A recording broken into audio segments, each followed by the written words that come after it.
Hey, I bet everybody's here and ready for the wrap up.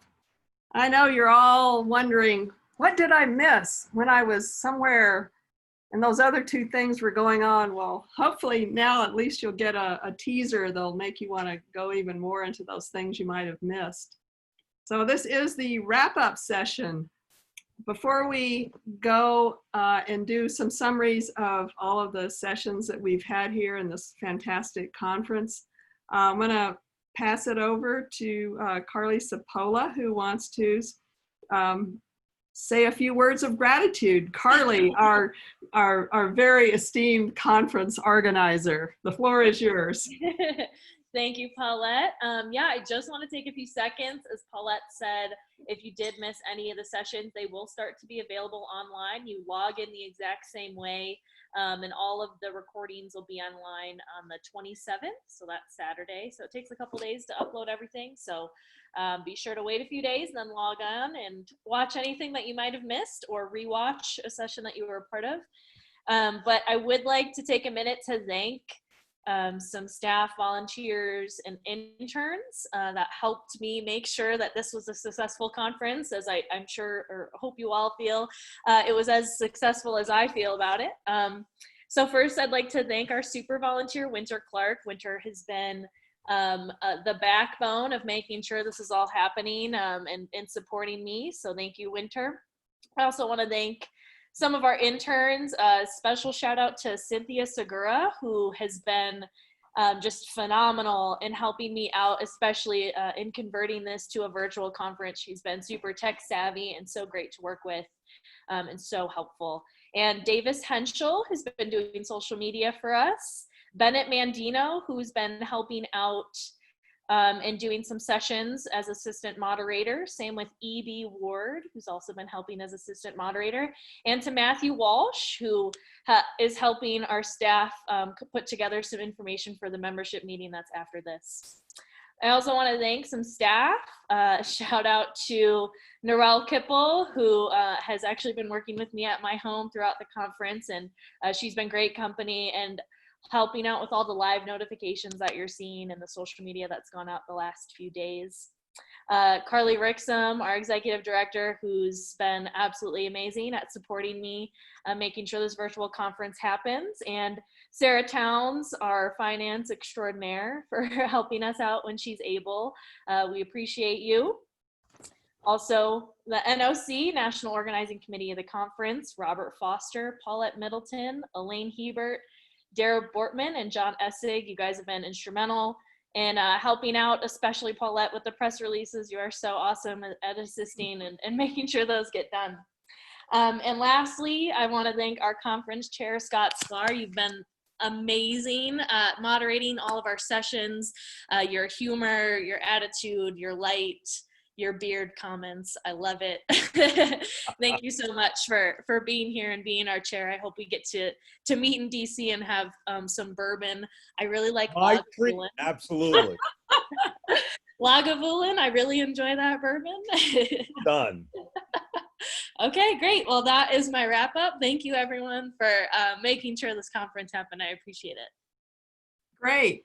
Okay, so the way this wrap up is going to work, I'll be calling on different people, and you already know who you are, I hope, to provide a little bit of a summary, a 2-minute summary of the session you were involved in. First, I want to make sure some of the people have received recently a Zoom invitation from Carly Rixum to come on as panelists.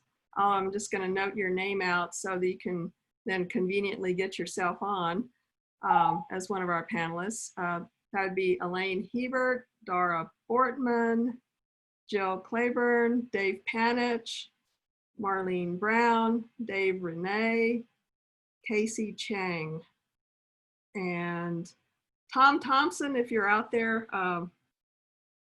you will also be getting one. Okay. So our first summary is going to be from our fearless leader of the conference, Scott Sklar, telling us what happened. Give us a summary about the Stronger Together Town Hall that was a fantastic kickoff to this conference. Thank you, Paulette. So I moderated this first panel, the opening panel. And what we did is we brought together representatives from the U.S. Department of Energy to basically be the government face, Sierra Club, the International Renewable Energy Council, IREC, ACOR, the American Council on Renewable Energy, Fossil Free Pennsylvania, and Environment America, and which, by the way, has its own 100% renewable energy program. And aside from them laying out what they do and what they stand for, the dialogue really was, how do we ally ourselves on common goals? How do we leverage each other? And I'm trying to pull out some insights of everyone on that, all the different representatives. And I think the best summary to meet my 2-minute goal here is that everybody felt, you know, we are part of a family and we all have this sort of piece of the pie, and we need to spend some more time interacting with each other and driving the mutual agenda.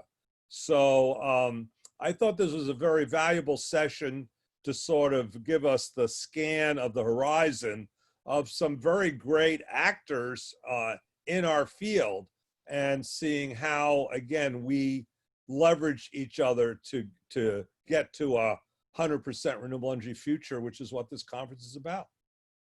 Thank you very much, Scott. That was an excellent summary. And I'm really looking forward, as I know we all are, to working more closely with all of the people who are on that panel and working with their organizations.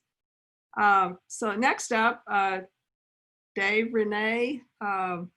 He'll provide a summary for the first keynote, Clear Vision for Worldwide Action. Yes, I need to give Dave the ability to be a presenter. Momin, can you please make me a co-host so that I can upgrade Dave to speak? Momin, thank you. Okay, great. Dave, coming your way. All right. Yes, I knew he was in the other room. I work on upgrading everyone else as well, but Dave, go ahead and take it away. So I'm here, and do you need to see me? I mean, Scott likes my beard so much, I should turn this on again, but. Yeah, turn it on. Yeah. No. Wrong Dave. No, oh, Dave Panish, that's good. He's there. But it's Dave Renee right. that needs to be speaking at this moment. Okay, So just Dave. like spirit and, hi there, everybody. Just like spirit and sustainability, I'm put on the spot here. I do have some notes I wrote down just in case somebody asked me to do this. It was purely on my own initiative. So I will just read them off to you on the keynote session. We really had an interesting keynote lineup with Scott leading the way and some really good opening comments, followed by Dennis Hayes and a really interesting video of the building, the Bullet office building in Seattle. And then I gave some comments, and then we had some recorded messages from Charlie Gay and the director of IRENA. And so here's my effort, my attempt here to try to pull it together into what story came out of that session. To achieve the climate mitigation goals, energy-related greenhouse gas emissions must rapidly decline, and a transformation to a decarbonized energy system by mid-century is essential. And then just as a side note here, we had Tomas Sulisars of the head of the Clean Tech Business Club, who worked with Charlie on that presentation. And he says, no, we got to think about the next decade, not about the next half century, or not wait 30, 40 years. We have to act now and think about achieving this kind of goal within a decade.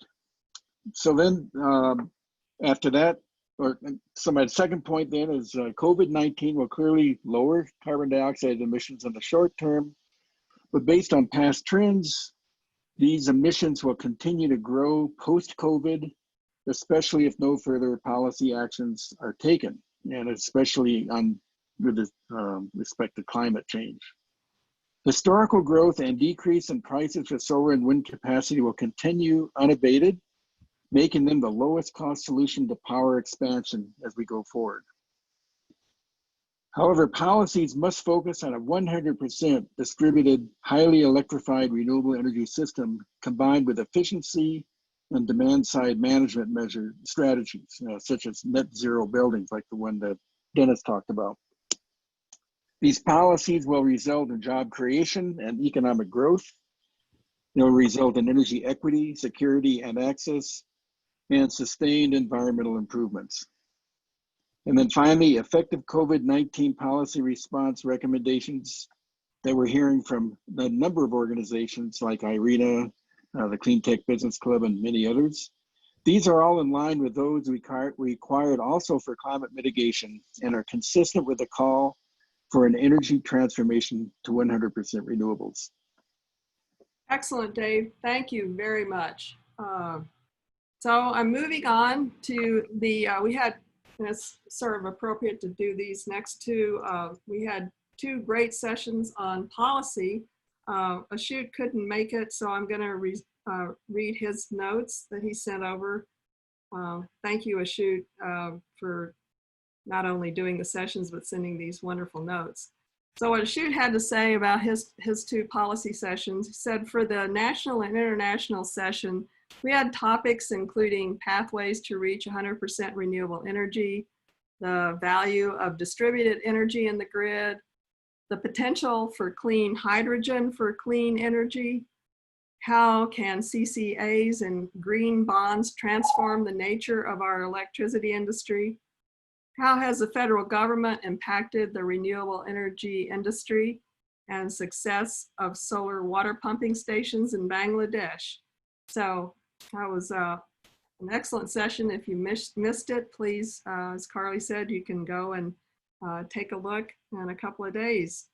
For the local and state session, policy session, our speakers provided examples of how our cities and states are leading the clean energy transition, with examples of the Resiliency Hub program in Maryland, the clean energy efforts of Philadelphia, the economic impact of solar industry in Virginia, Community Solar and ACES's very own Zero Emissions Network program, which we affectionately refer to as the ZEN program. Ashut says, we hope that the audience learned something new in these sessions and encourage the participants to reach out to the specific speakers or to ACES about any questions or interests they may have about these topics. And he wants to thank everyone for attending the ACES conference. I think we all definitely share that sentiment with Ashut. So moving on, the education session. So Elaine Hebert, tell us about that one. Hello. So yes, education and workforce development session. We had 6 presenters.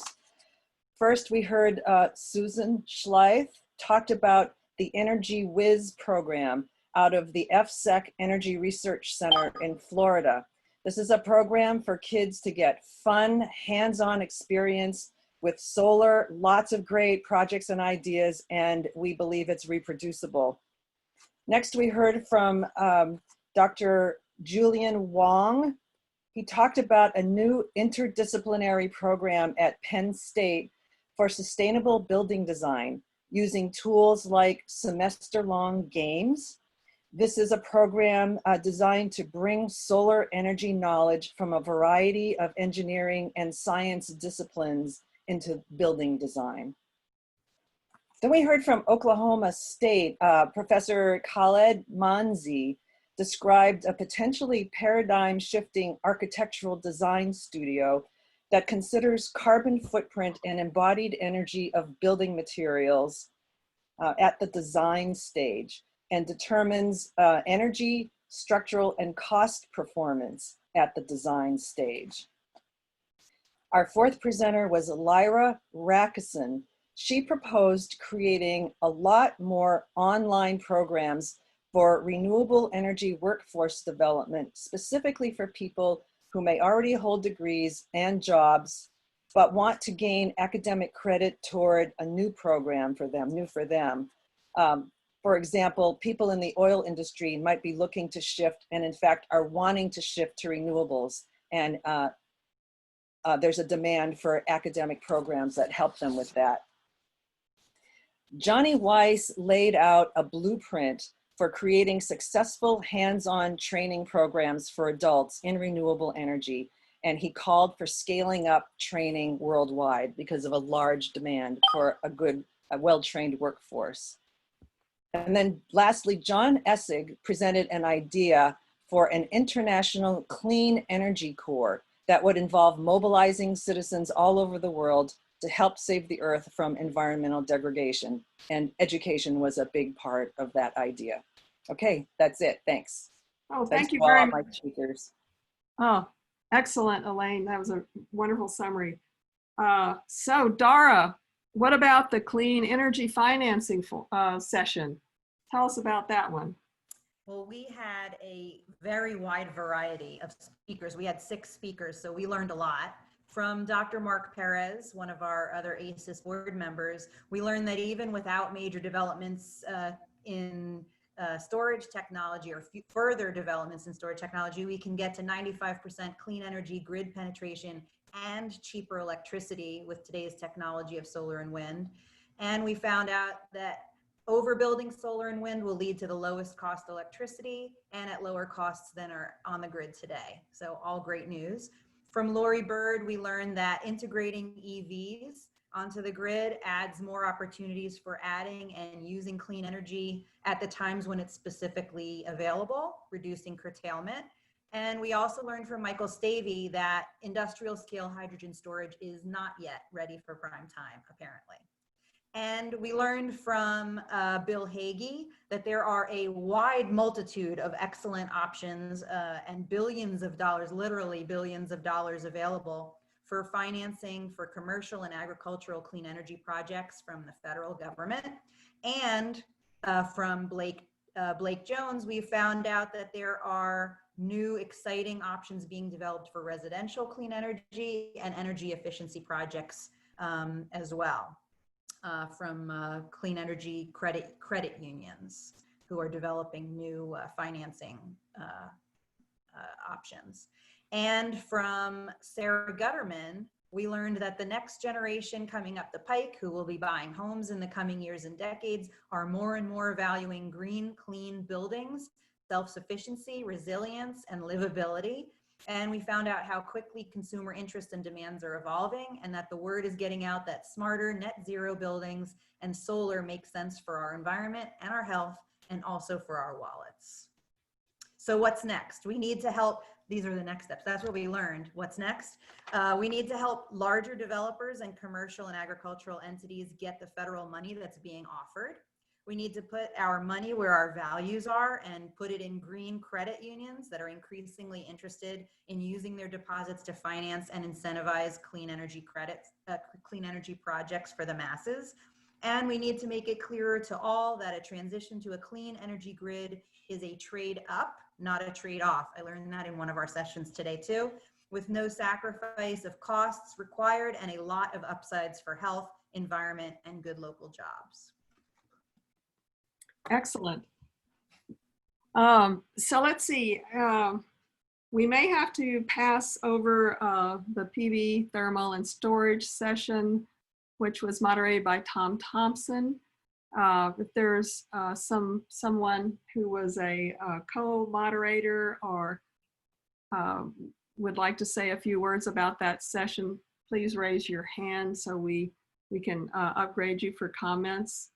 But for now, I think we'll move over to Henry's technical track and hear the summary of that.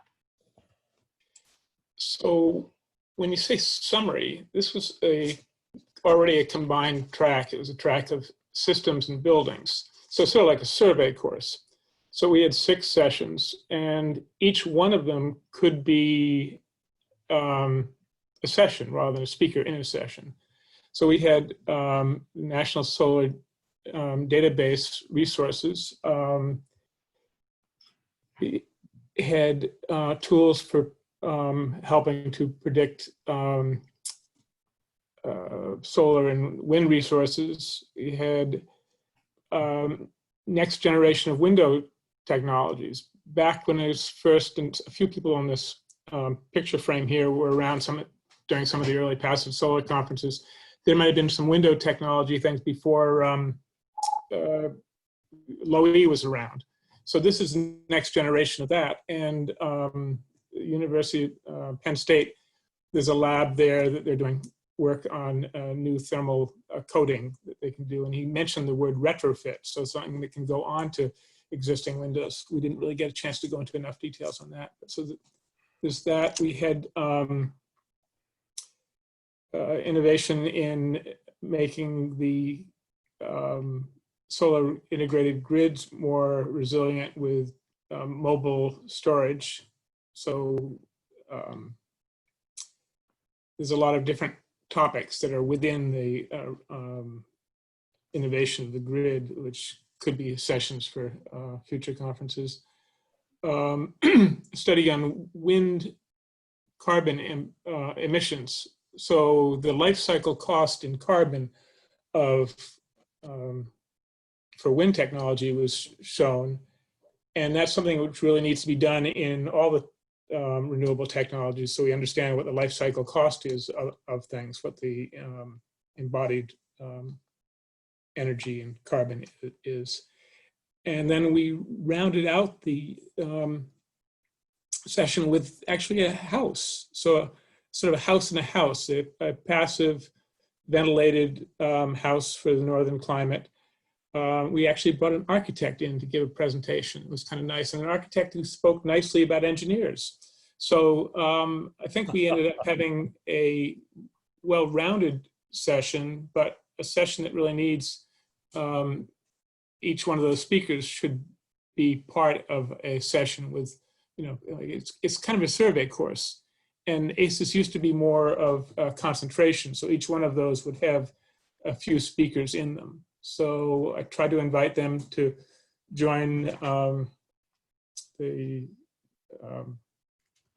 division, technical division, or bring their graduate students. Half of the people there were PhDs and the other were grad students. So it's a good mixture. They weren't all white haired. There was a couple, but you know, what can we do?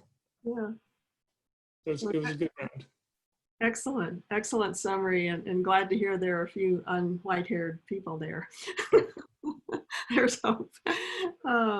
Jill, how about the poster session? Okay, well, so the poster session, it's really great to follow Henry with this because I felt the same way, that it was a survey course, a massive one, and thanks to Carly for helping to manage. We had 20 speakers. Each one adhered to the time limit pretty darn well. And I think it was really striking because, you know, it's no secret that I'm a person who has often promoted greater diversity and younger leadership at ACES. I think that as the people who are involved in the poster session develop into people who present at regular sessions, you know, the next step, I think they're the future leaders in many cases if they stick with us. We had people phoning in real time from India and Malaysia, which was quite the middle of the night where they were, and from some other interesting locations as well. The breadth included a lot of students, professors, postdocs, folks who were even individual practitioners. I think at these poster sessions year on year, I've noticed that sometimes this is where someone who's really proud of their own personal experimentation will step forward and say, you know, here's what I've done. And so that was interesting. We do get some very technical material science presentations, which completely befuddle half the audience, but I think that, you know, maybe there's a reach out that needs to happen to try to bring those people in to a division or something like that. We had some policy papers, national and international. We had quite a few implementation on the local level, which was really, this was where the Washington, D.C. spotlight, I think, really happened. And they have some videos that we need to promote. In fact, I would say as I look forward, I could see some possibilities for a great Solar Today article on the Washington, D.C. program and the video series that they've produced, which I looked at because I thought for a while that I was going to be able to share the video. Meanwhile, we also need to tell anyone else who's on the line, and I noticed, golly gee, there are almost 70 of you, to go there to the exhibit hall and to click on the posters and take a good look. Carly tells me that they will be up for what, about a month? And so that's a pretty good chunk of time to get over there and take a look, and follow up with any of the speakers that you might be interested in. Great. So that's a good reminder. So the posters will be up as well as the exhibit hall. About the only thing you probably can't do is go into the lounge and talk to somebody. Yeah, everything will be up online, the recorded versions of the sessions, the exhibit hall. You can still send in like emails to the exhibitors. So if you're interested in a product, reach out to them.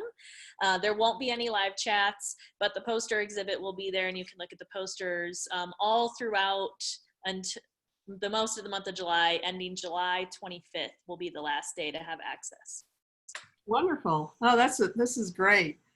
So our next summary person is Dave Panich, who had the thrill of doing the switch presentations and the solar decathletes. Hey, good afternoon. How you doing? Looking for my notes. Here they are. So, yeah, we had no white hairs in my session presenting. We had a white hair or no hair, I guess, moderating. Yeah, we just had 5 this year, and at 5 minutes per switch presentation, 20 slides for 20 seconds, I was a little bit worried we weren't going to be able to fill 90 minutes. But we actually had some great interaction during the Q&A and had no trouble getting to 90 minutes, so that was great. The first presentation we had was from let me try that again.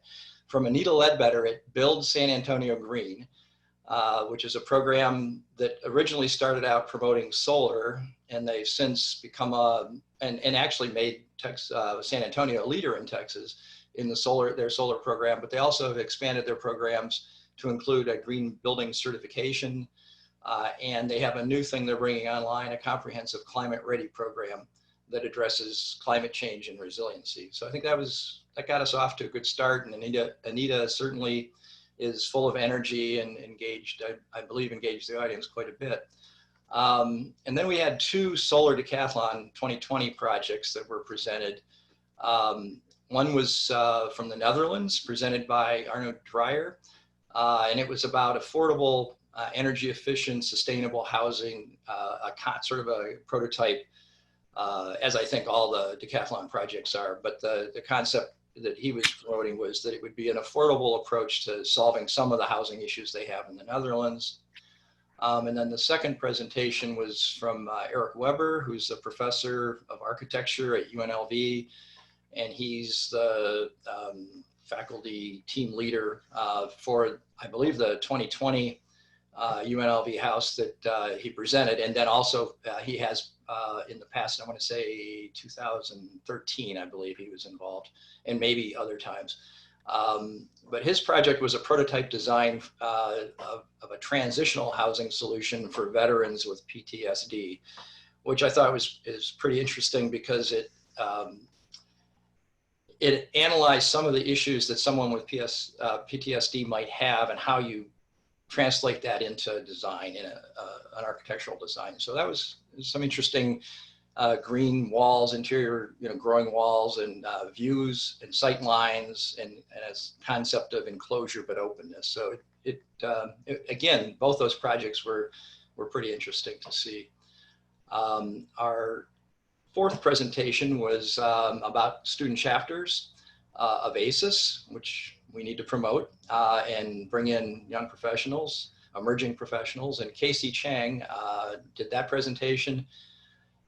And I think the takeaway from that was, even though the activities that the student chapters had planned for the year were interrupted by the pandemic, you know, they still do engage people, and you know, this is our next generation of solar professionals. So I think that's a good thing that we have them. I wish we had more of them. And in the Q&A, one of the things that came up was that it might be nice just to kind of keep track of where things are, you know, in the ACES history book, I guess, of all the past chapters, when they were active. If we could figure this out, I think it would be good to have a database where they were, which colleges and community colleges where they were, and then, you know, is there a way we could reconnect with some of these places and maybe bring some of these back online? Our last presentation was Annie Wolf, and she's with Solar United Neighbors, and it was about I guess for the last couple of 2-3 years, they've teamed with ACES to put on our fall solar tour. And this is the year it's going to have to be virtual. So I think they've done a good job of putting together a program, which she presented. Might have not quite shown her slides. She didn't share her screen, but she got off to a roaring start and we couldn't stop her. So she did a summary of what the tour will be this year, and it's a 5-day event. It's going to have a focus each day on a different technology. Day 1 would be EVs and battery storage. Day 2, residential solar design. Day 3, commercial solar installations. Day 4, solar schools, and Day 5, solar communities. So again, it's good to know that the tour is going to survive the pandemic, and hopefully, you know, people who normally couldn't get out of the house to go on a tour can sit at their computers and do it. Maybe we'll actually see, if it's promoted properly, maybe an increased participation in the tour.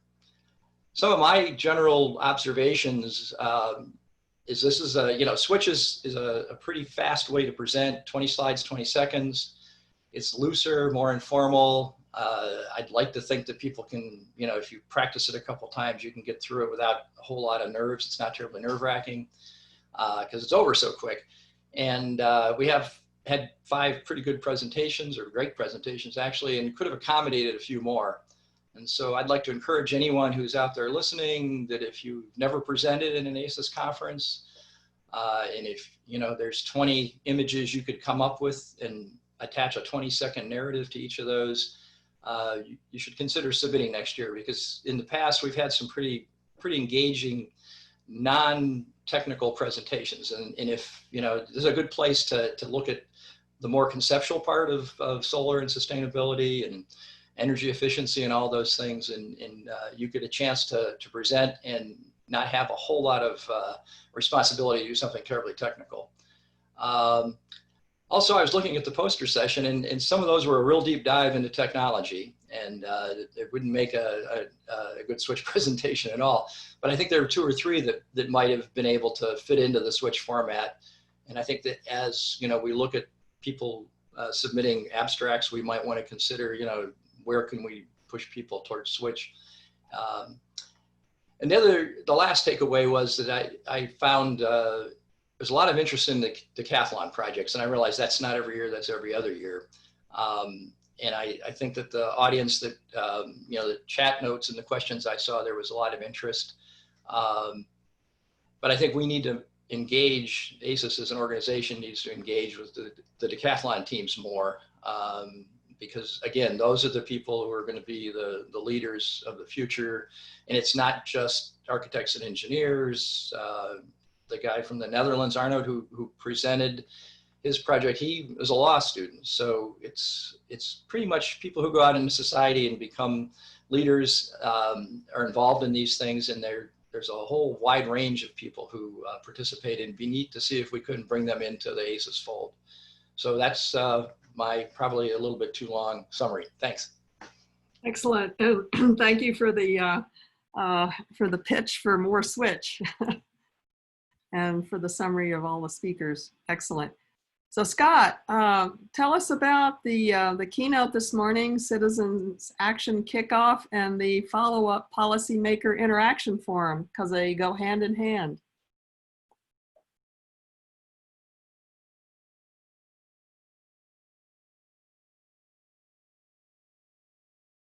You need to Scott. Oh, there we go. All right, let's start this again. Down the button. So the Citizens Action Kickoff here, we decided to bring the heads of two national organizations who communicate fundamentals in what we're trying to do. And one was Dan Brizette of the Environmental Energy Study Institute, ESI, and they put on briefings on Capitol Hill almost every week. And they're extremely well attended and bring folks from all over the world, actually, experts. And then Steve Nadell, who runs the American Council of Energy Efficient Economy, ACEEE, which is the noted think tank on energy efficiency. And Steve's been in this field, like me, 40 plus years. And they put out some of the best studies and education center sessions on energy efficiency. I included one of their most recent reports in my opening presentation for the conference, that we could meet 50%, reduce our greenhouse gases by 50% rather quickly by using energy efficiency. So Dan basically laid out the climate change thesis for the things he felt we ought to know, and I hope you go through his PowerPoint to look at that.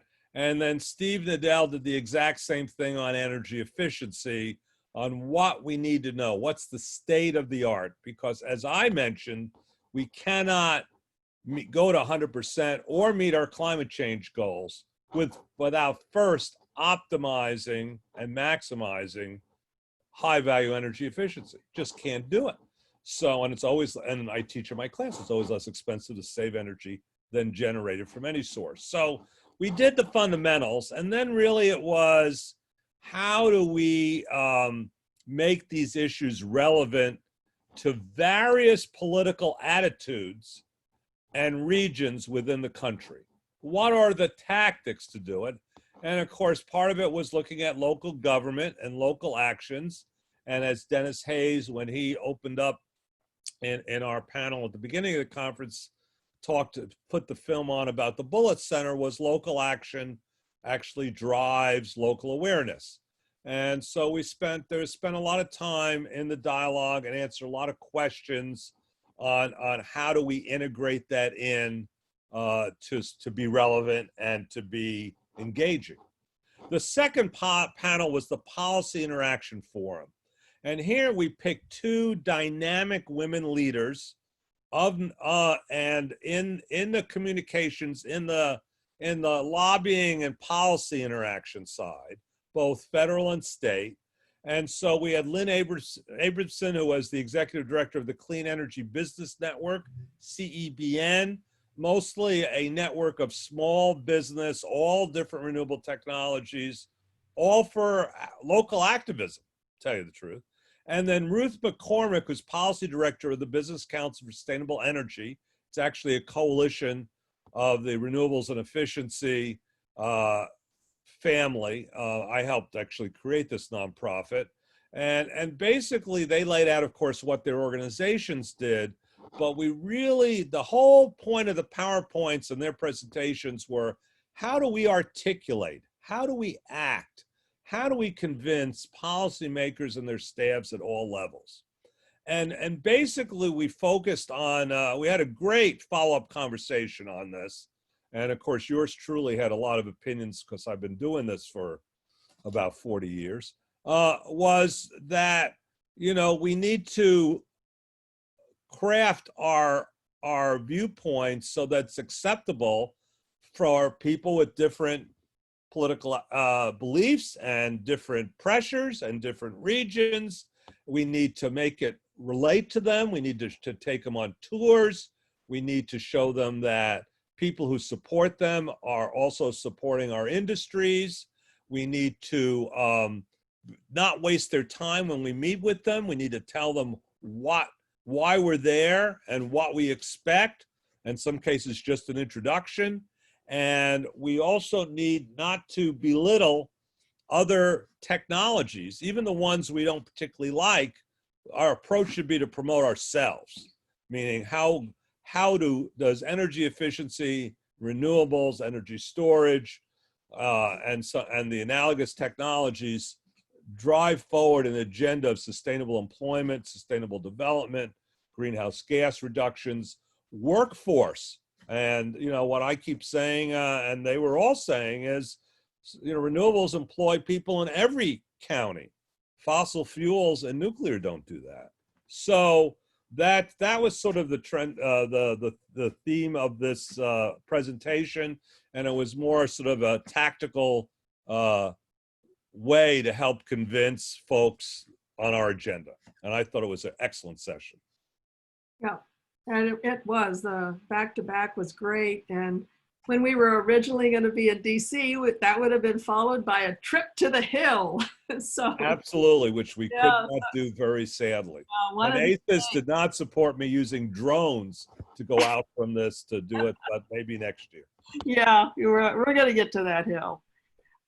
So I'm going to go to Marlene and then Casey and then finish up with Spirit and Sustainability. And I'll be asking Elaine and maybe Carly C, if you want to join me in commenting about that forum. So I'm letting you know ahead of time. So, okay, Marlene, the WISE Forum. Okay, hi, WISE Forum. So I created this session close to 15 years ago, somewhere between 10 and 15 years, to provide a platform and safe space for women to connect to their space. This has always been a really good, powerful session. So this year I was worried about it, doing it virtually. But even though we couldn't see each other, I think it worked out well. I had 4 speakers, and 2 of them were from out of the country. So that virtually opened that space up to do that. But only 3 out of the 4 of my speakers were able to attend live, which was too bad, but it worked out. So after the presentation, we opened it up to questions. The questions were great, and there was good conversation the whole time. The only thing is, people having to type in their questions, and during the session, the speakers could answer them live. We continued the conversation into the chat room, and people had questions, but folks had to type their questions, and speakers had to answer their questions all typed. So that took out the kind of intensity and face-to-face, just the way that people work together, the quick interaction and that face-to-face time. So that was really missed. But I admit it was better than I thought it would be. And I can only hope that we'll do it live next year. And the other thing is, I have no idea how it went, because how do you get the feedback? You can't see anybody. You hope, you think things went well, but that's kind of impossible to tell. So it's a little strange to be kind of left without, working with people's interactions. So that's it. Yeah, you've definitely touched on a general sentiment around this. The screen is not quite the replacement for actually being able, especially when you can't even see everybody, but we'll figure it out. So Casey, how was the Emerging Professionals Forum? It was good, thank you. So first off, thank you to our amazing panelists. We had 7 this year: Amy, Chris, Emily, Tan, Raphael, Tim, and Uriel, for sharing their insights and experiences. Our panelists have really stressed that being young in our field can be something unique, and they encourage our younger members to take those risks to better themselves and their career. To students, building your network and taking time to learn from those around you and from your mistakes will allow you to develop professionally and really lead you to success. So to our bright-eyed young emerging professionals, you bring fresh ideas, insights, and willingness to learn. Thank you to all who attended our session and to all who support our emerging professionals. Excellent. So the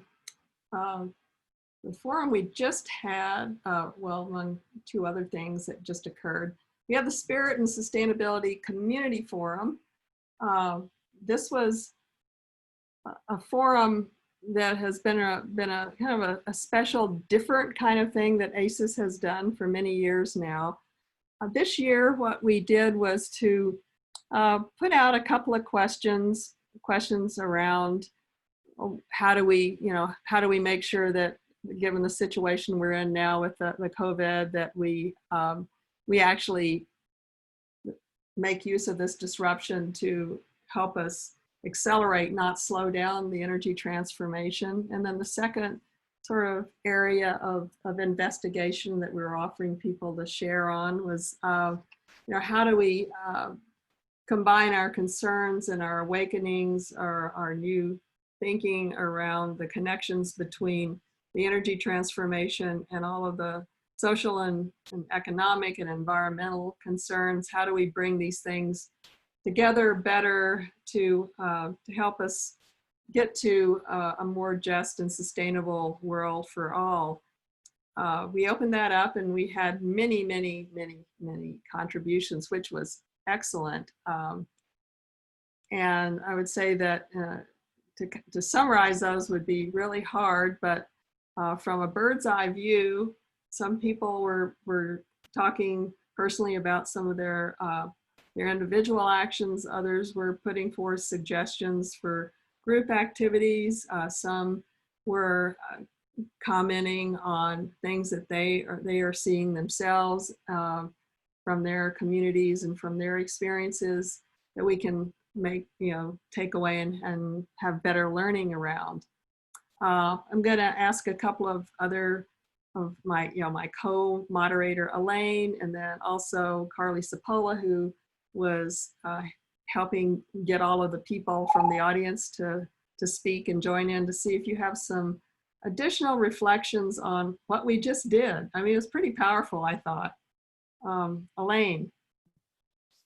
I'm sorry, I didn't really take notes on that session, but I do want to point out that we had higher attendance than we normally do for the Spirit and Sustainability session. So that was gratifying, and people are caring and concerned and wanting to act to make the world a better place. Carly Sapola. Yeah, I think we had a lot of engagement, and all the engagement we had, everyone had thoughtful thoughts. So it was really empowering to hear kind of the ideas that people had moving forward, and even some of the struggles that we have right now, kind of communicating some issues we have with the current movement happening within our society. So it was both uplifting and, it was really powerful to hear some of the stories from people as well. And again, the attendance that we had was great.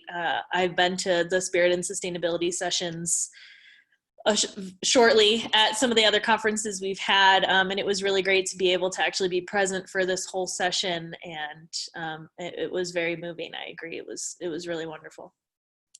Yeah. Does anybody else on the screen want to add their reflections from that? I guess Robert, you were there. Marlene, Dara. Anybody else have anything that they heard? It was great to have Don Aitken there, one of the starters of that forum. Yes, that was, and he stayed on screen the whole time, which was really sweet, and made many contributions that were valuable to the conversation. Thanks, Elaine. I want to thank you. This is Marlene. I want to thank you for just keeping that going and doing it. It's I've attended it many times, and it's always been great. And I remember when Dawn and Barbara were doing it. So yeah, me too. So well, I think if you missed it, go and listen. You can go listen to the tape, but even more importantly, send Elaine or me or both of us an email, because we'd love to bring you into the sustainability working activity that's part of ACES, and keep you all very close in the future. So next we're going to kind of do a little bit of wrapping up, moving forward, about things that are coming out of this conference. And we'll start off with Dara, who has spearheaded the call to action. I'd like you to say a few words, Dara, about that, and maybe if one of the Carlys has any indication of how people are signing up, that would be good to hear about after Dara tells us about it. Hello, yeah. I actually checked a little bit before this, and we had 28 individuals that had signed on to the individual call to action and 4 organizations. Wow, so good. far. So, but we really need much more than that. So just to kind of bring together the thought process behind it, and it's so highlighted by everything that's been said here already today, that we put the call to action together to really keep this energy going. And what I got out of this conference is that there are so many amazing brains at amazing organizations working on different angles of this same problem. I'm always one to share resources and make sure that we're working smarter, not harder. And I think that the conference really shows from all of the speakers, from universities to chapters of ACES that are working more locally, to organizations like ACOR, IREC, all these, the Clean Energy Business Network, all of these amazing organizations that had speakers here, all doing great work, to the fossil-free sunrise and youth movements who were represented, to businesses, commercial businesses that are working on various aspects of the clean energy transition. I kind of feel like we've got the technology, we've got the processes and policies, ideas. We need a groundswell of public support. Maybe it's a marketing problem. Maybe we need better marketers. I don't know. But so we came up with this idea for the call to action. We'd love to have all of those organizations and institutions sign up to create a new working group to work together. We created these hashtags: Mission Possible and Fossil Free and Flourishing, which basically mean it is possible to go clean energy right now with the technology that we have. We can get better, but we could do it. And we can do it and have a flourishing, profitable economy. It doesn't mean sacrifice. And I come back to this same little saying that I think Daniel of the Environment and Energy Studies Institute mentioned in his session, which is that we have the opportunity to trade up, not make a trade-off. Yeah, absolutely. And that we need to make it clearer to the whole population of the world, of America, whatever, that there isn't a financial sacrifice needed in order to go to get cleaner air, cleaner water, cleaner energy, better health. It's not a trade-off, it's a trade-up. And we just need the public will to rise up, the people to rise up and say they're ready to change to something better, not different, but better, different and better. And so that's what the call to action is about. If you are one of the people that represented an organization and you feel like your organization would be willing to join the call to action, to continue the work, to come up with whatever it is, a marketing slogan, I don't know what it is, but some way for us to work together, share our resources, and get a better, more cohesive message out that really resonates with people, then please sign the call to action and we will figure that out. And at the individual level, also, I'm not sure what we'll do as far as a working group there, maybe a second working group at the individual level, but also we're asking people to commit to voting, investing, and consuming based on your clean energy values, and to work together to figure out how we can make that message stronger across the population. So that's that. Excellent. And where do they go to sign?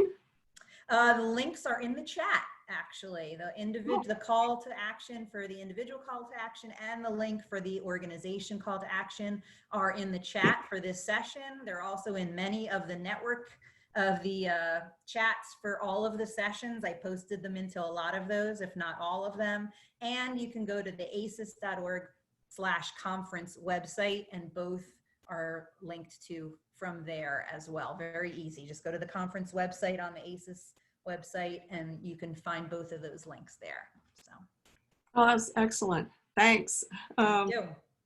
Yeah, so, well, when we talk about moving forward, who better to talk about an overview of ACES programs than Carly?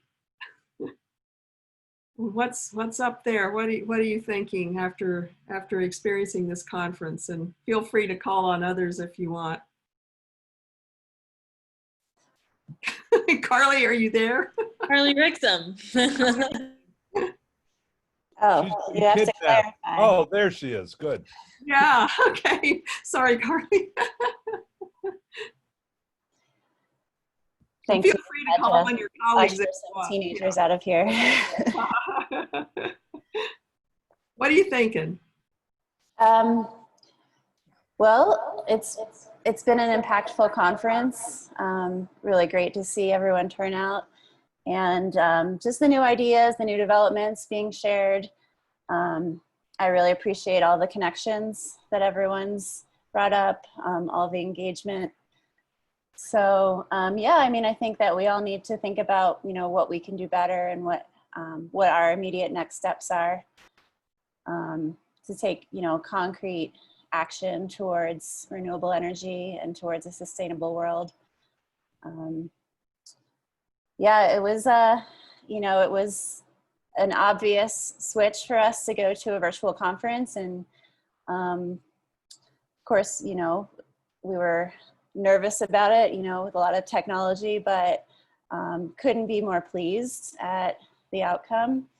And that's largely due to Carly Sapola's hard work.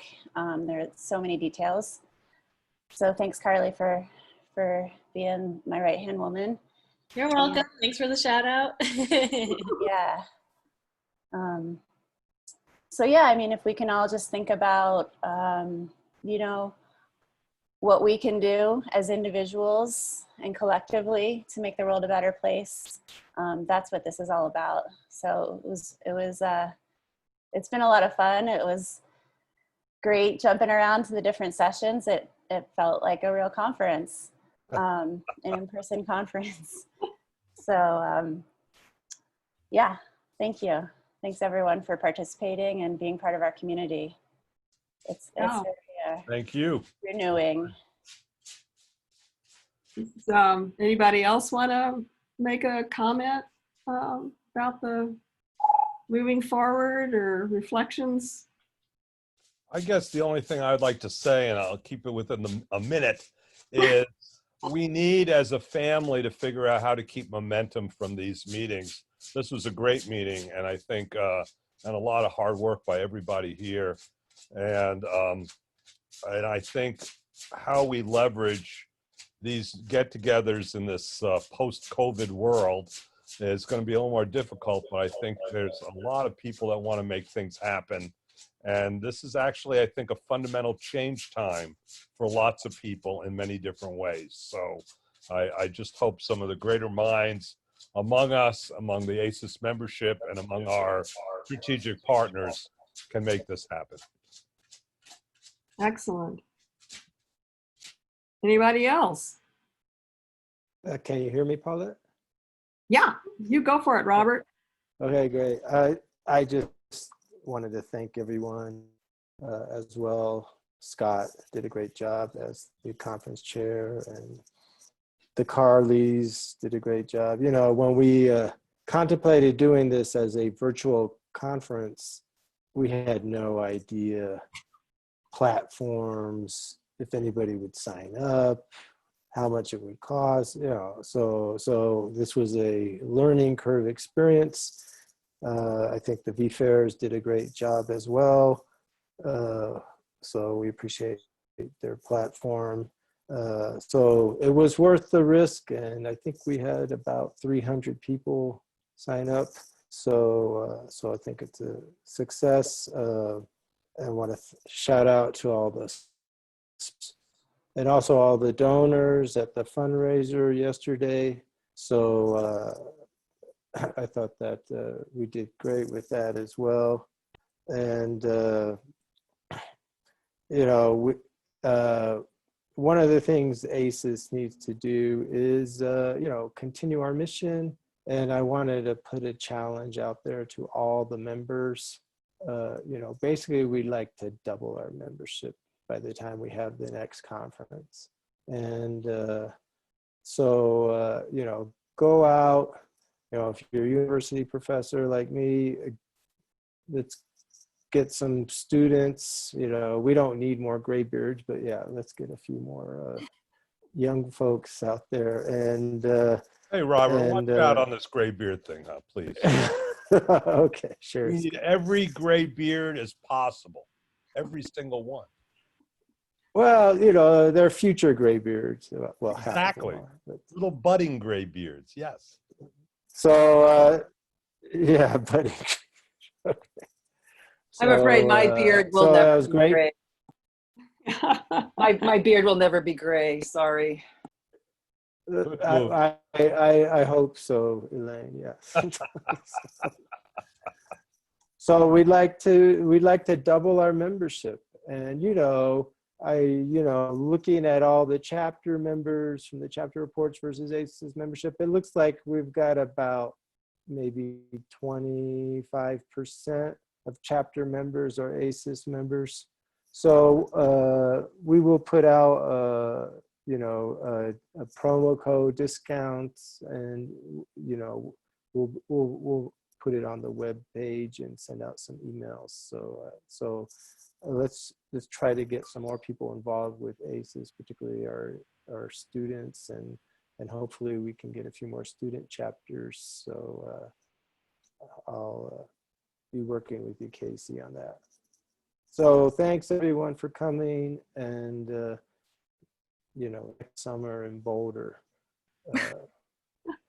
COVID willing, will be face to face. Thank you.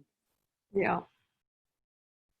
Anybody else? Any last minute or last? We have more than a minute, but just want to make sure everybody gets a chance to, if they want to say something for the wrap up.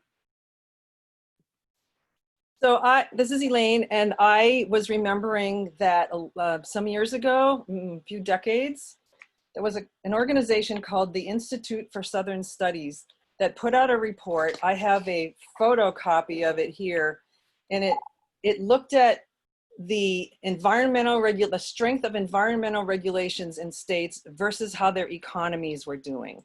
And in general, overall, it showed the states with the best environmental regulations, you know, keeping the air and water and soil as clean as possible, were the ones with the best jobs and the best economies.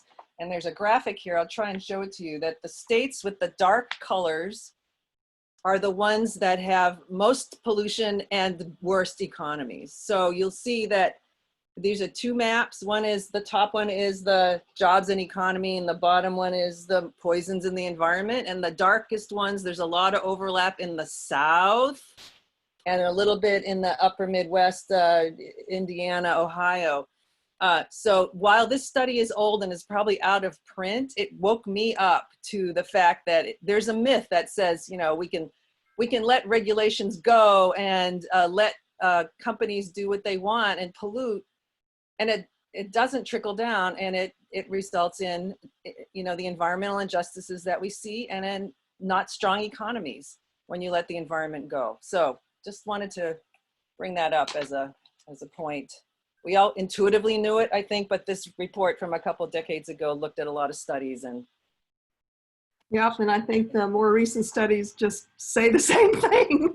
So that's not. I'm going to chime in though for just a sec though, because I looked for my state, New Mexico, and I wanted to point out that we passed the New Mexico Clean Energy Transitions Act, and we are amongst a very small handful of states that's going for 100% renewables. And so it's time to redo that study. I think I'm all for it, Elaine. Yep. Was anybody noticing it? Is there anything in the chat or We don't have any Q&As. We're getting a ton of feedback that everyone's really enjoyed the conference. Oh, good. A ton of great feedback. And we're excited for the future. Mark Thornbloom had a great note that I can read for you guys. Oh, yeah. Please do. Thank you all for a great conference. I think it was a great success. It certainly was for me. I actually got to spend a lot of time in the sessions this year, where usually I find myself caught in the hallway or on the way to a session talking to someone. The lack of face-to-face interaction and networking is of course the downside of going all virtual, but there are definite benefits. For example, I love that so many international people were able to log in and participate at this conference. And now I can go back and review not only just the presentations, but also the Q&A, especially on the technical sessions, since I usually miss so much data the first time. Congrats, and great to see so many friends again. Thank you, Maya. Yeah. I think Ron Swenson has his hand up. Oh, well, I think we can somebody let Ron in? Ron, are you there? Hey, I can hear you now, and I think you can hear me. So I wasn't able to see everybody face to face, but if any of you are out in the Silicon Valley area, I just want to invite you to come by and say hello. And I'll introduce you to our incredible program at San Jose State, where we're taking a program to get transportation 100% solar powered. It's really an incredible deal. So look forward to seeing any of you that make your way out here in the future. Well, thank you, Ron. And on the topic of transportation, one of our ACES fellows, and I don't think he was a board member, but people might remember Steve Heckeroth. Steve got a grant from the government to develop solar powered, electric tractors, which of course Steve would power up with solar. And I think he's looking for investors to bring it to commercialization. But, you know, who uses tractors? So it's, you know, farmers and maybe people who come over from Mexico who are working in the fields. I don't know. I mean, the old tractors produce air pollution, and to have a pollution-free machine in the fields, quiet as well, is a boom for agricultural sector. That's an excellent reminder. I saw that note as well. I thought, cool. Yeah, electric tractors. Let's go for it. Do you see anybody else with a hand up? Anybody? No one else, but I would like to thank everyone who participated at this conference, and I can't wait to see you all in person next year in Boulder, and plan that for you guys and see you all in person there, hopefully. Yeah, great. Well, I think with that, we can wave goodbye to this session and see Good you job. in a few minutes over at the membership meeting. High fives all around. See you soon. Yeah. Bye. Bye.